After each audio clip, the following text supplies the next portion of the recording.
पक्षि प्राणि मानव च देव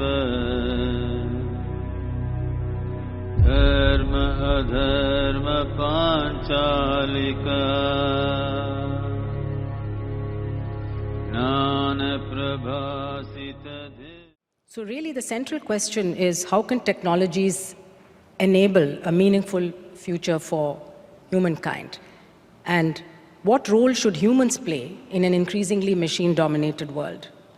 How can values and ethics become part of the technological development process?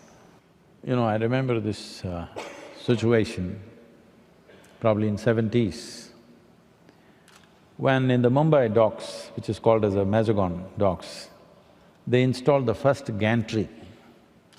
And all the labor, the coolies who were there went on strike protesting. It was a major strike. Because till then, the vessels which came were unloaded by men carrying sacks out.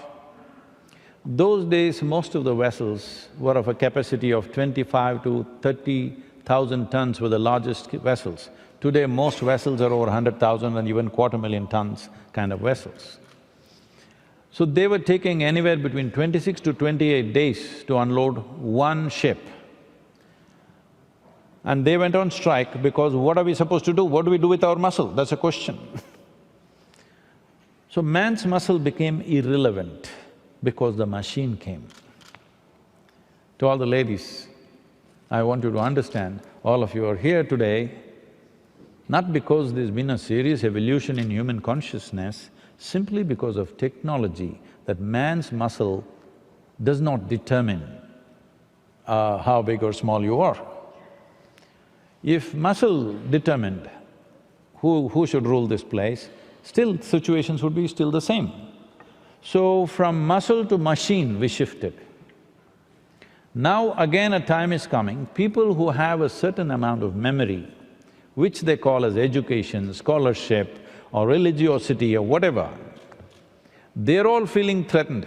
The strange thing is, they're inviting me to all kinds of artificial intelligence conferences. Say, why are you inviting me? I'm not artificial. They're saying, no, but if this comes, what will happen? We'll lose our jobs. I said, that's fantastic. If all of you lose your jobs, it's fantastic. Because even when I went to school, I just thought, somebody just read a book a few years ahead of me. How come they're acting so superior? They just read a book ahead of me, a few years ahead, that's all. If I had come 15, 20 years ahead, I would have also read the damn book. So just by holding some memory in your mind, we've been acting big, just like muscular people were acting big at one time. They were the kings. If you had big muscles, you became a king at one time. Today, we will put you out there at the gate. So the same thing will happen now in a different way. Your memory will be of no value. It's a great time, because today my phone has 600 GB memory, it can do 10 PhDs a day. It has enough knowledge to do its own thing. So these days are coming, this is fantastic. Why do we fear technology? We fear technology because of the kind of people who will handle it. That's a problem. Technology is a fantastic facilitator.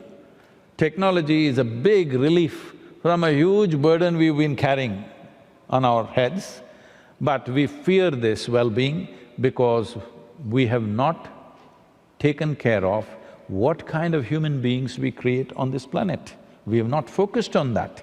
We have not focused, our education systems have not focused on what sort of human beings we produce in this world. We're trying to fix it with 5 ethics or morals or don't do this, do this. This is not going to work. Forever they have taught and these things have not worked because you cannot restrain a human being by telling him, do this, don't do this.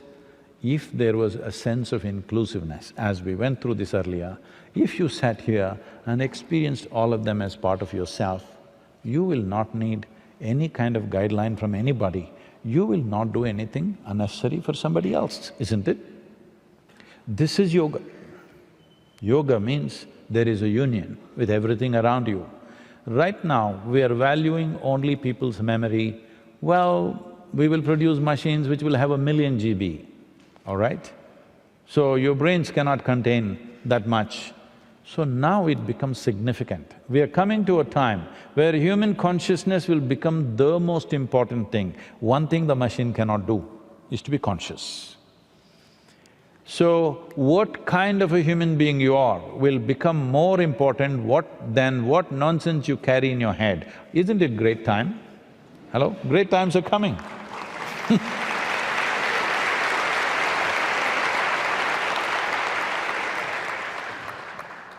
So we should not fear technology. Well, as you said, laws to regulate this, that you can do, but within no time, there'll be technologies to circumvent those laws, as you're seeing always. Well, all these years, if you make a law, it takes 15, 20 years to circumvent it. The time is coming, if you make a law, within 3 days, they'll circumvent it. Yes, because the capability is such.